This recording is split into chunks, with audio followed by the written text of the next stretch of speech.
What's up, friends? My name is Jess. Welcome back to my channel. So a few months ago, I did a new type of video for myself. I did a 2-month-long TBR list, which is very much an experiment for me because I'm a mood reader. I don't really follow TBR lists unless it's for like a readathon or something, but I gave this a shot. The first one that I did was a TBR list that encompassed May and June, and I really liked it.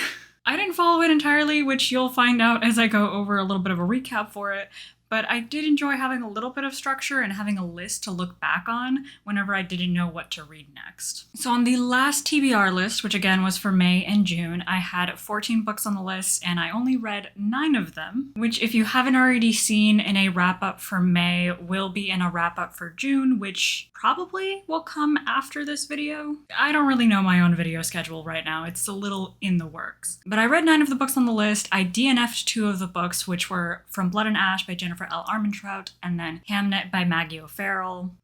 There are things to say about those 2 books and it wasn't very good. I also had Book of Night by Holly Black on the list, but I decided I'm not gonna read it. I have kind of lost interest in it because I've read some reviews that just doesn't really sound like my kind of book, so it's just off the list entirely. And the books that I did not read were Crying in H Mart, Gear Breakers, and the Percy Jackson series. So that's where we're gonna start on this July and August TBR list. You know, which books am I gonna move over onto the new list and which ones I'm not. So my library hold for Crying in H Mart is not gonna be here for a while. I think the estimated time was like 12, 14 weeks, something like that. So, you know, I kind of get the feeling that it's not going to happen in the next 2 months, so that's not going to be on the list. And it seems like Gear Breakers by Zoe Hanamakuta is not even on my library app. So how exactly I'm going to read that book, I haven't figured it out yet, so it's not on the list for these next 2 months either. The Percy Jackson series by Rick Riordan, though, is on the list, and I can guarantee that I'm going to be reading it in the next 2 months. I can even tell you exactly when I'm going to be reading it.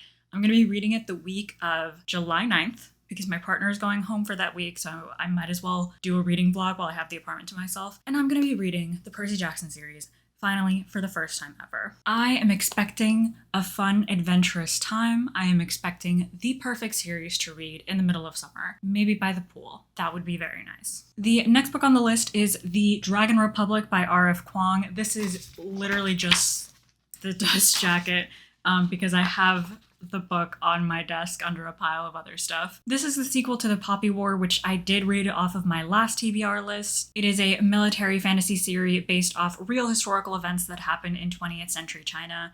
I'm like 100 pages into this book, and then I hit a reading slump, so I've been 100 pages into this book for like a whole month. I think July's the time for it. I think I'm finally getting out of my reading slump enough that I can go back to this and finish it. And the main priority on these TBR lists is to get through the books that are on my top 22 books to read in 2022 list, and 5 of those books seem like they're gonna come off of hold from my library in the next 2 months, so those are the next books on the list. The first one being All's Well by Mona Awad. I absolutely loved Mona Awad's book Bunny. It felt like the most intentionally written book I have ever read before, as in every single word felt like it had a purpose to it, like it was very carefully chosen. So I'm very excited about this. This one centers around chronic pain, I believe. Our main character is a theater instructor who's trying to put on a Shakespeare play in order to save her career, but the students are rebelling against her choice of a play. It's kind of a mess.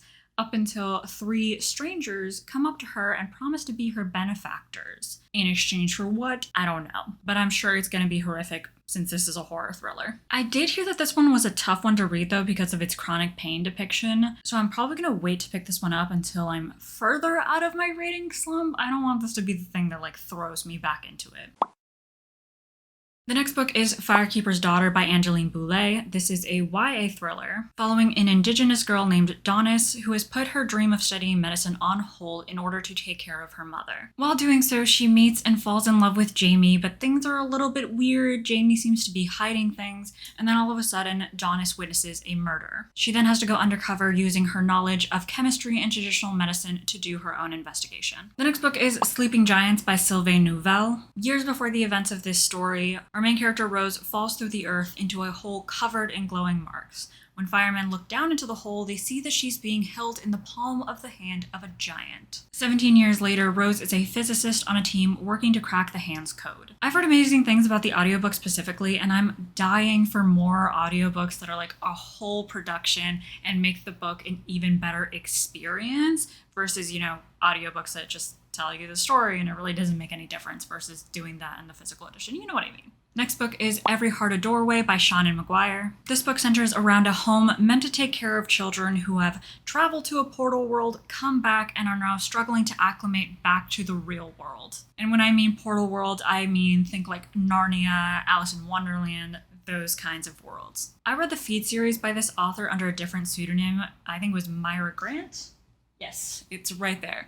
I read the series back in like my freshman year of college, and I loved it. I read through it so fast. The third book got a little bit weird in ways that I'm sure you'll understand if you have read the book, but I really loved it, so I've been wanting to read more books by this author. And the one that everyone seems to adore the most is Every Heart a Doorway. All right, and the last of the books from my top 22 list is She Who Became the Sun by Shelley Parker Chan. This is a fantasy reimagining of China's Ming Dynasty. We have a peasant family where two children are given vastly different fates. The brother is fated to be great, whereas his more clever sister is fated to be nothing. But when bandits attack, it's their family and the brother that ultimately die. His sister, desperate to escape her fate, assumes his identity and goes to a monastery in order to train. I will admit, since putting this book on my top 22 list, I'm less excited about it because I've seen more reviews about it and it seems like people aren't, as excited about it now as they were when it initially came out. And I don't know, I don't have very high hopes for it, but I'm still gonna read it. I'm gonna give it the best chance that I've got because maybe it'll really work for me where it didn't work for other people. You know how reading goes, subjective opinions and all that. So we're at 11 books now. I maxed out my TBR list at 15 books because that's about how much I read in 2 months. I think in May and June I read about 13 books. So the other 4 books that I'm going to put on this TBR list are all books that are going to be a part of another Purging My Shelves video, which if you've never seen before is a video series that I do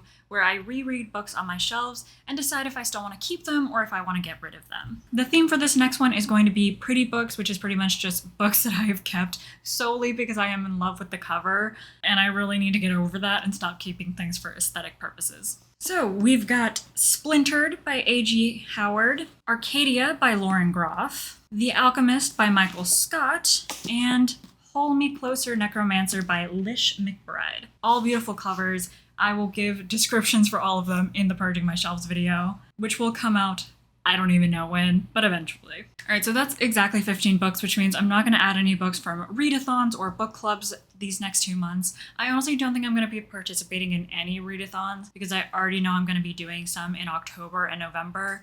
And I need a break from that stuff. I need to ramp up my energy for that. As for book clubs, probably will pick up some books from book clubs, but I'm leaving that up to the mood reading to decide. I really just want to focus on getting through books that are on my personal list and books that I need to read for videos that I want to put out, so that's what we're doing. And if you want to make sure to watch those videos, especially the vlog for the Percy Jackson series, which I'm extremely excited about, make sure to subscribe, click that bell for notifications. If you're on YouTube, I'm sure you know how YouTube works. And please comment below and let me know what you are reading in the next 2 months. I am happy to get suggestions for other books that people are reading. I will see you in the next one.